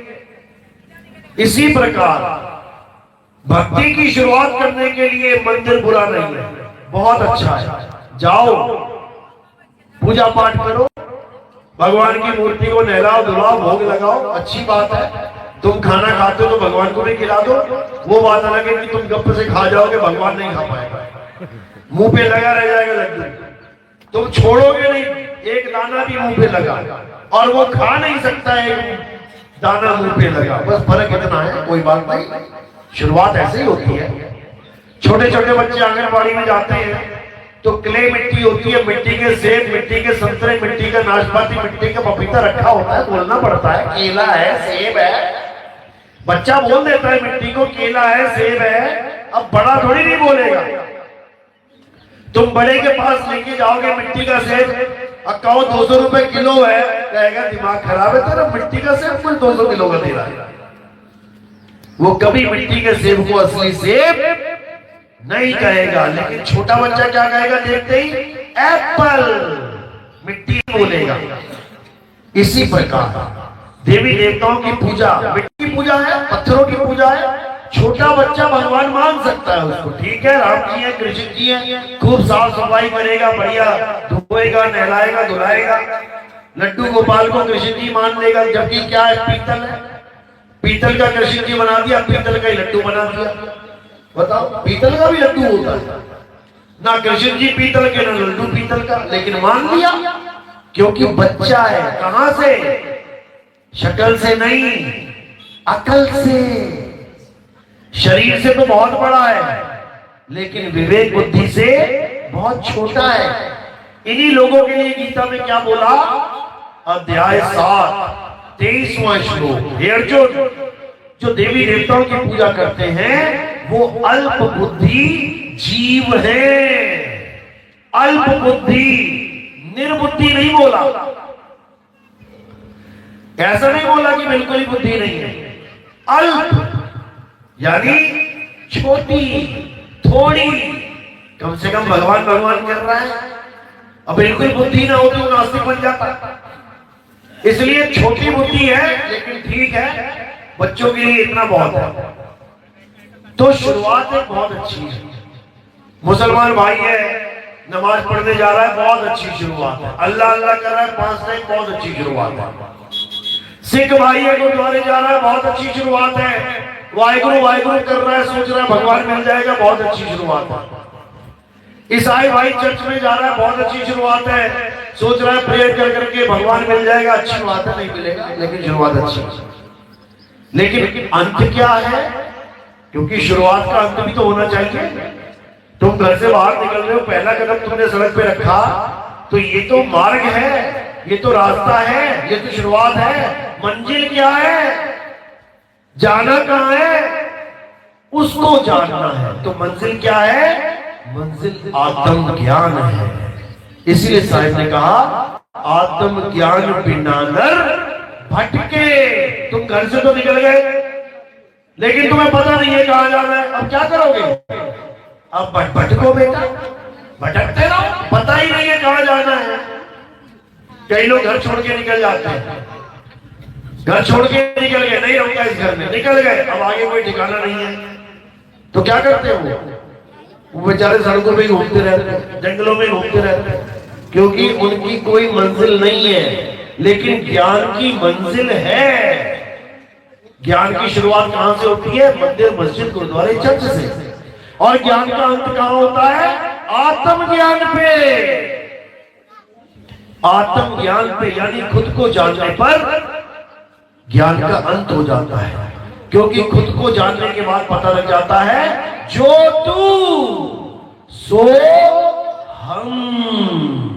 उस अवस्था का ज्ञान हो जाता है जिसके बाद ये जीव पीव अवस्था को प्राप्त कर लेता है, उसका आना जाना खत्म हो जाता है, सदा सदा के लिए मुक्त हो जाता है। बोलिए परम पिता परमात्मा की सदा ही जय हो। साहिब भक्त की संतान, किसी का कोई सवाल है तो हाथ खड़ा कर, क्योंकि शंका समाधान बहुत जरूरी है। हम बहुत से गुरुओं के प्रवचन सुनते हैं, कोई कुछ बता के चला जाता है, कोई कुछ बता के चला जाता है, कोई इतना कंफ्यूजन हो गया है, इतना भ्रमित हो गया ये इंसान की इसको समझ में ही नहीं आता कि सत्य क्या है झूठ क्या है। लेकिन परमात्मा की कृपा से विवेक जाग जाने पर आप ये पता कर सकते हैं कि क्या सच और क्या झूठ है। ये तब होगा जब विवेक जागेगा। किसी भाई का किसी बहन का कोई सवाल है तो हाथ खड़ा कर सकता है, कोई भी सवाल, भक्ति से रिलेटेड कोई भी सवाल तुम्हें लगे कि हाँ ये सवाल पूछना चाहिए। बात तो मेरी समझ में आ रही है ना आपको? देखो दो ही चीजें हैं, एक आत्मा और एक आत्मा के अलावा सब कुछ। जो आत्मा के अलावा सब कुछ है वो नाशवान है। तुम कोई भी नाम ले लो, आत्मा को छोड़ के तुम कोई भी नाम ले लो, कुछ भी बोल दो जो तुम्हारे मन में है, बोलो, कुछ भी बोल दो जो तुम्हें पता है बोल दो, कुछ भी, तुम कुछ भी बोलोगे वो नाशवान ही होगा। कुछ भी बोल दो, बोलो। साहेब जी से विनती है हाँ। कि अंत में चर्चा आपने आत्मा पे आके रुक गए हैं।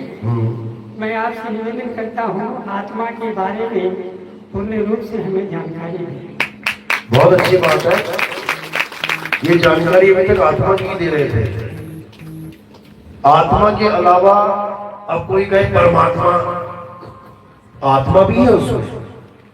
कोई कहे जीवात्मा, आत्मा है उसमें। जहां आत्मा लग गया अविनाशी है।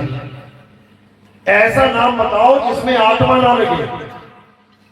तुम कुछ भी बोल दो, तुम भगवानों के नाम ले लो, कृष्ण जी, तीर लगा कि नहीं लगा? लग गया ना? आत्मा के लग जाएगा क्या? तीर लगा, कृष्ण जी के शरीर की मृत्यु हो गई, आत्मा के तीर लगेगा तो मर जाएगी क्या? पहली बात तो लग ही नहीं सकता, मरना तो बहुत दूर की बात है। तुम कहोगे राम जल समाधि हुई है, जल में शरीर गया तब जाके जल में शरीर का नाश हुआ। और जो दिखाते हैं कि कोई उड़ता हुआ जा रहा है वो सूक्ष्म शरीर है। अभी लोगों को इतना भी नहीं पता है कि जल में शरीर जाने का मतलब ही नहीं था। अगर वो सीधे उड़ सकते होते तो जल में क्यों जाते, सीधे उड़ जाते।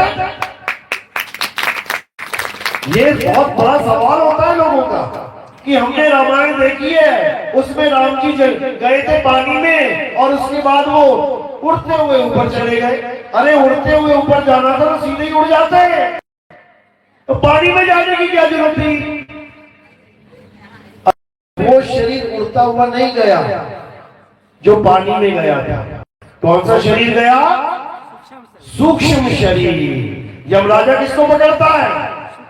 सूक्ष्म शरीरों को। और स्थूल शरीर कहां पड़ा होता है? घर में।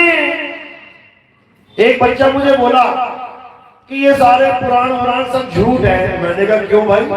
कहता मैंने गरुड़ पुराण पढ़ा था, उसमें यमराज आता है, 4 लोगों को साथ लेके आता है, यमदूतों को, और खूब मारता मारता लेके जाता है जो मर जाता है। मैं सुबह से देख रहा हूँ पापा जी यही बैठे पड़े हुए हैं, ना कोई यमराज आया ना कोई यमदूत आया, किसी ने उनको मारा नहीं, कोई उनको उठा के लेके नहीं जा रहा है।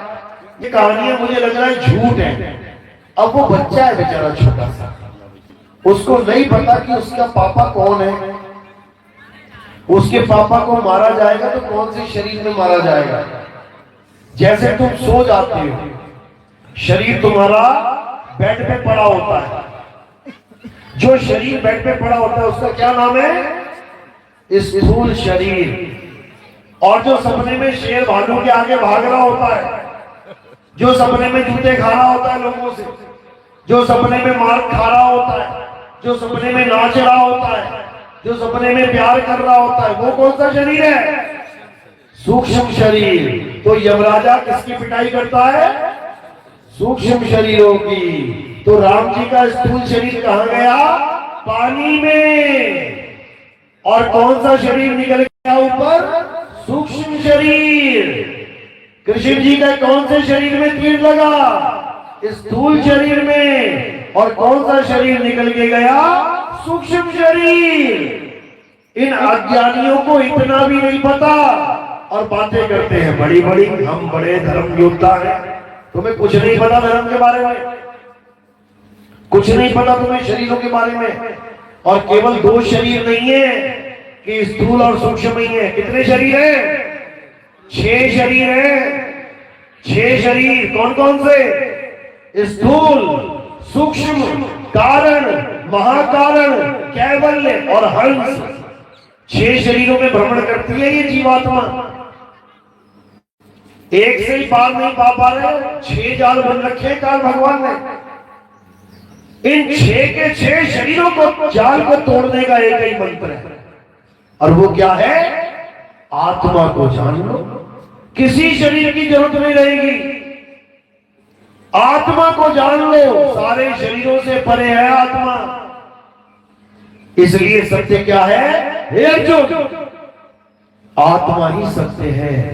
आत्मा के अलावा हर चीज झूठी है, हर चीज। इसी आत्मा को जानना सत्य सनातन धर्म कहलाता है। सत्य सनातन धर्म वो नहीं है कि पत्थर पूजोगे सनातनी हो गए, मंदिर मस्जिद पूजोगे सनातनी हो गए, नदियां नाले पूजोगे सनातनी हो गए। आत्मा को पूजना है, आत्मा को जानना है। हे अर्जुन, अध्याय 3 17वां श्लोक। हे अर्जुन, जो अपनी आत्मा में रमण करते हैं, जो अपनी आत्मा में तृप्त हैं, जो अपनी आत्मा में संतुष्ट हैं, उनके लिए कोई धार्मिक कर्म कर्तव्य लागू ही नहीं होता। उसे सारी उम्र किसी मंदिर में जाने की जरूरत नहीं, उसे सारी उम्र किसी मस्जिद में जाने की जरूरत नहीं, उसे सारी उम्र कोई पूजा पाठ करने की जरूरत नहीं। क्यों? क्योंकि उसे आत्म तत्व का ज्ञान हो गया है। हे अर्जुन, मेरे 4 प्रकार के भगत हैं। नंबर 1 पे आर्थी, नंबर 2 पे अधार्थी, नंबर 3 पे ज्ञानी। ये 3 भी मेरे भगत है, लेकिन लो लेवल के। लेकिन जो मेरा ज्ञानी भगत है, जो मुझे तत्व ज्ञान से जानता है, वो मेरा ही रूप है। यानी मुझ में और उसमें कोई फर्क नहीं रह जाता। मैं और वो एक ही हो जाते हैं। तो हमने इस अवस्था को प्राप्त करना है, जो तू सो हम। कैसे प्राप्त होगा?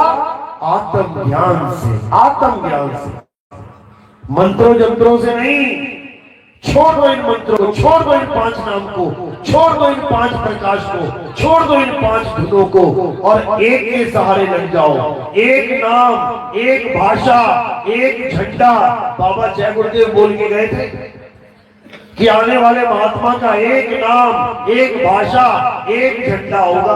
खुद 5 नाम देते थे और महिमा एक नाम देने वाले की आगे चले गए। इससे सच्चा संत कौन हो सकता है बताओ? जो मंच में बैठे हुए हैं और महिमा आने वाले, भविष्य में आने वाले महात्मा की गा रहे हैं, ऐसा निर्भय संत कौन हो सकता है बताओ? मैं सत्संग में बैठा हूं, मैं बोलूं कि आने वाला महात्मा 20 साल 50 साल बाद आने वाला महात्मा, वो मैं नहीं हो सकता, फिर वो कोई और है, वो कोई और है। इसी तरह बाबा जय गुरुदेव के चेले सोच रहे हैं कि बाबा जय गुरुदेव कलयुग में सतयुग लाएंगे, ये झूठ है। उन्होंने नींव रखी है, लेकिन कलयुग में सतयुग लाने वाला कोई और है, जिसकी महिमा गा के गए हो। तो वो कौन है? वो बंदी छोड़ कबीर है। वो है, वही है जो कलयुग में सतयुग ला सकते हैं। और किसी माई के लाल में दम नहीं है जो कली काल को हरा सके। याद रखो, इसलिए बोला गया है जय कबीर कली दुख हरण सदा नवौ शीश। कली दुख हरण यानी कली काल का जो जाल है उसको केवल कबीर साहब तोड़ सकते हैं और कोई नहीं तोड़ सकता। बाकी सब तो उसका नाम जप रहे हैं। साहिब समझा रहे हैं, बचना चाहो काल जाल से तो चीनो शब्द हमारा, और कहे कबीर अमर कर राखूं सो निज होए हमारा। ये कबीर साहब ने कबीर सागर में बोला था कि मैं वापिस आऊंगा। कैसे आऊंगा, क्या बताया था? धर्मदास जी को बोला उन्होंने, इतना मोटा ग्रंथ है, खरीद लेने जाके। क्या बोले? 12 पंथ काल फुरमाना, भूले जीव न जाए ठिकाना, 13वें पंथ हम ही चले आए, सब पंथ मेट के एक पंथ चलाए। यानी मैं वापिस आऊंगा और इसी मूल ज्ञान को जो अभी छुपाने का हुक्म दे रहा हूं मैं, किसे? धर्मदास जी को। क्या कह रहे हैं? धर्मदास मेरी लाख दुहाई, ये मूल ज्ञान बाहर ना जाई। मूल ज्ञान को तुमने गुप्त रखना है और क्या बताना है? पवित्र ज्ञान। यानी किससे कहानियां सुनाते जाओ, काल ऐसा था, माया ऐसी थी, 3 गुण ऐसे थे। तो कह रहे पवित्र ज्ञान तुम जग में भाखो, मूल ज्ञान को बच कर राखो। मूल ज्ञान बाहर जो पढ़ी, पिछली पीढ़ी हंस न तरही। मूल ज्ञान तब लग छुपाई, जब लग द्वादश पंथ ना मिट जाए। द्वादश पंथ कौन सा है? हंस मुनि का पंथ है। ये क्लियर नाम लिख रखा है कबीर सागर ने कि 12वें पंथ में एक हंस मुनि आएगा। हंस मुनि कौन है? जेल में बैठा हुआ है हंस मुनि, जो अपने आप को कबीर कहाएगा, जो कहेगा मैं ही कबीर हूं, जो बड़े बड़े चमत्कारों का दावा करेगा, कैंसर ठीक कर दूंगा, एड्स ठीक कर दूंगा। कौन बोल रहा है? वही हंस मुनि बोल रहा है। 600 साल पहले कबीर सागर में ये सारा लिखा जा चुका है। वही हंस मुनि का खेल जब खत्म होगा तो कहते हैं 13वें पंथ का उजागर होगा। कब होगा? 11 अक्टूबर 2018 को उसी हंस मुनि को जेल हो गई। कौन सी जेल? उम्र कैद की जेल। 11 अक्टूबर 2018 को रामपाल जी महाराज की बात कर रहा हूं मैं। और ये हंस मुनि, उसको जेल हुई, 12वें पंथ का खात्मा और 13वें पंथ का उजागर। 13 ही तारीख को, 13 अक्टूबर 2018 को हमारा YouTube चैनल बना और इस 13वें पंथ की दोबारा से नींव रखी गई। दोबारा से क्यों बोल रहे हैं? क्योंकि 13वें पंथ की नींव मदन साहिब के द्वारा रखी गई थी। जब मदन साहिब और कबीर साहब की वार्तालाप हुई संवत 1943 में, तो मदन साहब को कबीर साहब ने क्या बोला? एक ग्रंथ छपा हुआ है, 1986 में छपा था। 1986 में छपा था। कहां छपा था? पड़ैया आश्रम में, जौनपुर में, यूपी में। उस ग्रंथ का नाम क्या है? अभिनंदन। क्यों रखा गया उस ग्रंथ का नाम अभिनंदन? क्योंकि अभिनंदन कहते हैं स्वागत को। स्वागत, उसका नाम कबीर वाणी, कबीर ज्ञान, कबीर ये, कबीर वो क्यों नहीं रखा गया? अभिनंदन ही क्यों रखा गया? क्योंकि उस ग्रंथ में कबीर साहब मदन साहब को वादा कर रहे हैं कि दोबारा फिर वापस आऊंगा मैं और इसी ज्ञान को पूरे संसार में उजागर कर दूंगा। कैसे करूंगा? क्या बोला मदन साहिब को? कहते हैं चौथी गद्दी हुई अवतारा, डंका बाजी सब संसारा, मेरी बात साच कर मानो, मदन समझ अपने मन मानो। चौथी गद्दी का विस्तारा, डंका बाजी सब संसारा, हम उनके सिर बैठब आई, और वासे पार कोई नहीं पाई। कहते हैं अभी तो मैं तुम्हें जो ज्ञान दे रहा हूं इससे सबका कल्याण होगा, जिसको तुम नाम दीक्षा दोगे होगा, लेकिन इसका पंथ का उजियारा नहीं होगा, ये बड़े गुप्त रूप से चलेगा। बस जो जीव आएंगे जिज्ञासु जीव, उनकी मुक्ति होती जाएगी, तुम देते जाना नाम दीक्षा। लेकिन एक समय ऐसा आएगा जब इसी पंथ में एक साधु आएगा और उसके सिर के ऊपर मैं बैठूंगा जाके, तब जब ये ज्ञान प्रचार होगा तो पूरी दुनिया में ये प्रचार होगा, हिंदू मुस्लिम सिख ईसाई सब में ये प्रचार होगा, पंडित मौलवी काजी सब में भी प्रचार होगा, ऊंची जात छोटी जात बड़ी जात छोटी जात सब में ये प्रचार होगा, और सब एक झंडे के नीचे आ जाएंगे। ये कौन से ग्रंथ में लिखा हुआ है? अभिनंदन ग्रंथ में। जिसको चाहिए हो वो मुझे संपर्क कर सकता है, मेरा नंबर है 9256111007। ये तब का लिखा गया है जब कबीर साहब और मदन साहब इन दोनों की मुलाकात हुई। कैसे मुलाकात हुई, क्यों हुई, ये आपको सत्संग में मिल जाएगा। आप YouTube चैनल पे सत्संग सुनिए, कहत कबीर सुनो बैसादो नितिन दास, या फिर नितिन दास के सत्संग, ये टाइप करेंगे आ जाएगा। पूरे विवेक के साथ सुनना है, बिना पक्षपात के सुनना है। ये नहीं सोचना है मेरा गुरु जी तो कोई और है, मैं इसके सत्संग क्यों सुनूं, बिल्कुल गलत। कबीर साहब समझा रहे हैं, सबका हुक्का लीजिए सांचा शब्द निहार, और पक्षपात मत कीजिए कहे कबीर विचार। कभी भी पक्षपात मत करना ज्ञान के मामले में। जहां पर भी ज्ञान सुनने को मिलता है सुनो, जो अच्छा लगे वो ले लो, और जो सही ना लगे उसको छोड़ दो। किसी को बोला है आओ संतों मेला कीजिए, ये मेला लगा हुआ है, तुम्हारे पास जो ज्ञान है तुम रखो, तुम्हारा जो ज्ञान है तुम रखो, तुम्हारा जो ज्ञान है तुम रखो। जिसका ज्ञान सबसे ऊंचे लेवल का हो उस ज्ञान को अपना लो। किसका नुकसान होगा ऊंचे ज्ञान को अपना के? किसी का भी नहीं। ऊंचे ज्ञान को अपनाने से किसी का भी नुकसान नहीं होगा, सबका भला हो जाएगा। तो कह रहे आओ संतो मेला कीजिए, खाली है तो भर भर लीजिए, और भरे हैं तो छक छक पीजिए। इसीलिए हम अपने सिर के ऊपर फूल लगवाते हैं। कई लोग कहते हैं पैरों में क्यों नहीं लगवाते गुरु जी? हमारे यहाँ सिर के ऊपर फूल रखे जाते हैं, बंदी छोड़ के चरणों में रखे जाते हैं, शब्द गुरु के चरणों में रखे जाते हैं, क्योंकि हमारे सिर के ऊपर सतगुरु देव के चरण हैं, वहां पे बंदगी करनी है। बोलिए परम पिता परमात्मा की सदा ही जय हो। साईं मन की सतनाम। अब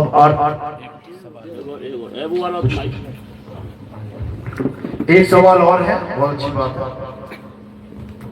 हेलो, चेतन सत्ता के संबंध में मार्गदर्शन करें। चेतन सत्ता नाम में ही उसका अर्थ छुपा हुआ है। चेतन सत्ता यानी जो चेत जाए, जो चेत सके वो चेतन है, और जो चेत ना सके वो अचेत है। दो वस्तुएं हैं, एक जड़ और एक चेतन। जड़ और चेतन के द्वारा ही संसार निर्मित होता है। ये जितने भी लोग बैठे हैं ये सब जड़ और चेतन का मिश्रण है। जड़ क्या है? ये शरीर। और चेतन क्या है? तुम्हारी सूरत, जिसको हम आम भाषा में, संतों की भाषा में भी जीव कह देते हैं। जीव यानी चेतन, और काया यानी जड़ शरीर। दोनों के मेल से क्या बन जाता है? ये हमारा जन्म हो जाता है। जड़ और चेतन आपस में मिल जाते हैं। इसी को साहिब ने समझाया, जड़ चेतन का करे निबेड़ा, और कहे कबीर सो हंस है मेरा। बंधन क्या है? भवबंधन क्या है? यही जीव, अविनाशी जीव एक काया छोड़ के दूसरी काया को पकड़ लेता है। इसी को बंधन कहते हैं, इसी को बार बार जन्मना मरना कहते हैं। जीव की मृत्यु नहीं होती, पहले याद रखो इस बात को। जीव अमर है, शरीर अमर नहीं है। इसलिए आता है ईश्वर अंश जीव अविनाशी। अविनाशी का मतलब जो कभी ना मरे। जीव अमर है, लेकिन जीव की पूजा नहीं होती। हमारे यहां जीव की पूजा नहीं होती। क्यों? क्योंकि जीव भवबंधन में है, बहुबंधन में बांधिया एक बेचारा जीव। सोचो, शरीर जड़ है, जड़ में जीव रूपी चेतन बंधा हुआ है। सोचो, चेतन को किसने बांध दिया? जड़ ने बांध दिया। सोचो, वैसे चेतन बांध सकता है जड़ को। तुम बांध सकते हो पत्थर को, अभी रस्सा लो पत्थर बांध दो, लेकिन पत्थर तुम्हें नहीं बांध सकता। जड़ चेतन को नहीं बांध सकता, चेतन जड़ को बांध सकता है। लेकिन यहां क्या हुआ पड़ा है? उल्टा हो गया काम। यहां चेतन को जड़ पकड़ के बैठा है, केवल भ्रमवश। ये भ्रम है। असल में चेतन ने जड़ को पकड़ रखा है। चेतन ने जड़ को पकड़ रखा है, यानी तुमने शरीर को पकड़ रखा है। तभी तो तुम्हारा शरीर छूटने पर क्या कहते हैं? पिताजी ने शरीर छोड़ दिया। यानी चेतन सत्ता ने शरीर को छोड़ दिया। तो किसने पकड़ा हुआ था? जिसने पकड़ा था वही तो छोड़ेगा। लेकिन समझ में नहीं आ रहा कि मैंने शरीर को पकड़ा है कि शरीर ने मुझे पकड़ा है। ये बिल्कुल ऐसे हो गया जैसे एक तोते ने नली को पकड़ दिया और उल्टा घूम गया। तोता पकड़ने वाले क्या करते हैं? नली होती है घूमने वाली, उसमें मिर्ची लटका देते हैं, नीचे खूब गड्ढा खोद के पानी भर देते हैं। तोता मिर्ची को देखता है, क्या बात है, मिर्ची खाएंगे, और जैसे ही जाके मिर्ची को पकड़ता है तो वो घूम जाता है। अब तोता उल्टा लटक जाता है, कसके पकड़ लेता है उसको। अब वो सोचता है कि मुझे इस नली ने पकड़ लिया, जबकि पकड़ा उसने है। इसी को सामने वाणी बोला, कहते जैसे स्वर्ण कांच मंदिर में भरमते भूख मरे हो, और कहे कबीर नल्ली के सुगना तुम्हें कौन पकड़े हो। जैसे बंदर को पकड़ने वाले एक सुराही में दाने रख देते हैं चने के। बंदर जाता है, सुराही में हाथ डालता है, चनों के दानों को पकड़ता है और फिर उसका हाथ फंस जाता है। अब वो सोचता है मेरा हाथ सुराही ने पकड़ लिया। बस इसी प्रकार ये जीव ये सोच के बैठा है कि मुझे शरीर ने पकड़ रखा है। यानी शरीर है तो मैं हूं और शरीर नहीं तो मैं नहीं, जबकि बिल्कुल उल्टा है। तुम हो तो शरीर है, तुम नहीं तो शरीर नहीं। बस इतना सा जानना है। तो तुमने क्या कर लिया है? अपना घर इस नाशवान देह को बना लिया है। अब क्या करना है?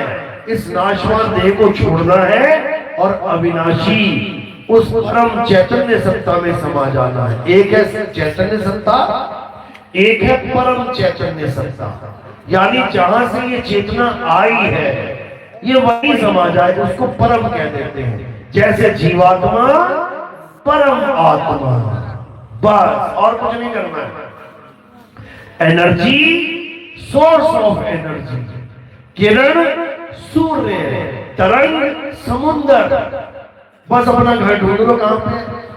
तो कह रहे रहना नहीं देश बेगाना है, ये धरती कागज की पुड़िया, बूंद पड़े भूल जाना है। ये संसार झाड़े और झाखड़, उलझ पुलझ मर जाना है।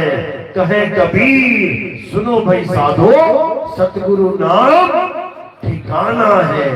जो नाम दिया जाता है असल में वो नाम नहीं होता, वो मंत्र जंतर नहीं होता।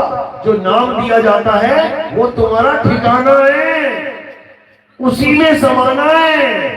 सूरत समाए शब्द में, भाको काल न खाए, और जाप मरे अजप मरे, अनहद भी मर जाए। इस जाप को, अजपा को, अनहद को त्याग दो और सार शब्द से अपनी सूरत को जोड़ दो, तब तुम्हारा कल्याण हो जाएगा। बोलिए परम पिता पिता परमात्मा की। सतनाम साहिब की। एक सवाल और आ गया। हाँ जी, हाँ जी, बिल्कुल मिलेगा।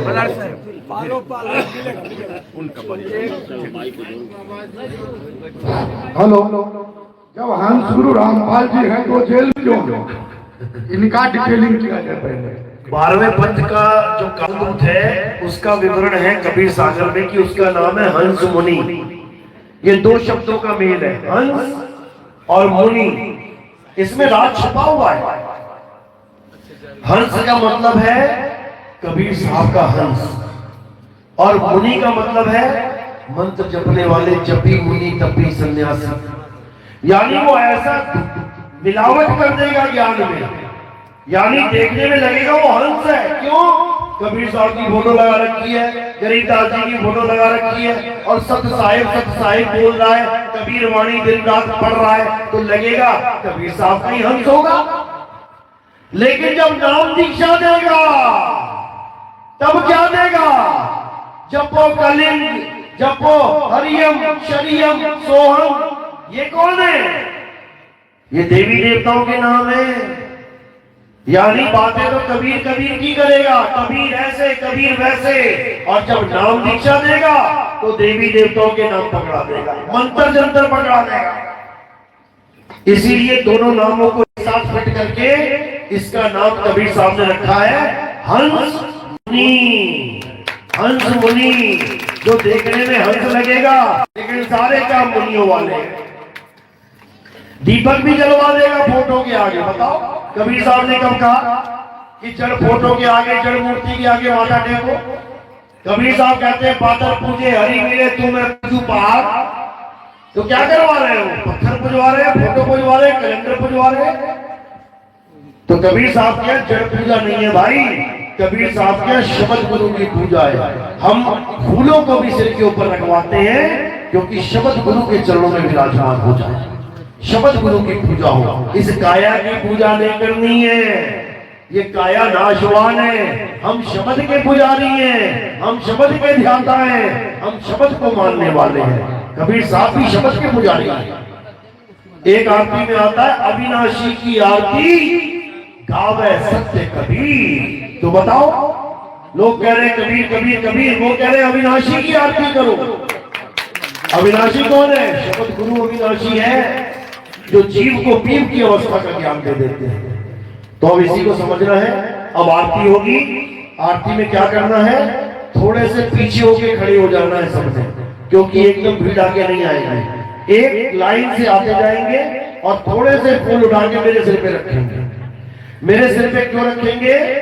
क्योंकि पैर के अंगूठे से लेकर सिर की चोटी तक ये नाशवान देह है। नाशवान देह की आरती हमारे यहाँ नहीं होती, हमारे यहाँ अविनाशी चैतन्य आत्मा की आरती होती है। तो कैसे होगी? फूलों को मेरे सिर पे रखना है। तो ये काया से परे यानी आत्मदेव के चरणों में समर्पित हो जाते हैं। और कोई प्रचार प्रसार में सेवा देगा, कोई सत्संग में सेवा देगा, क्योंकि आपको पता है कि हमारा प्रचार प्रसार टीवी में भी आता है। साधना टीवी और ईश्वर टीवी में आप सुबह सुबह देखोगे तो आपको बहुत सारे बाबा जी दिखाई देंगे। वो बाबा जी कहेंगे नाम जपो नाम जपो नाम जपो। वो बाबा जी नाम जाप का ढिंडोरा पीट के जाएंगे, इतने में मैं आ जाऊंगा और मैं क्या बोलूंगा?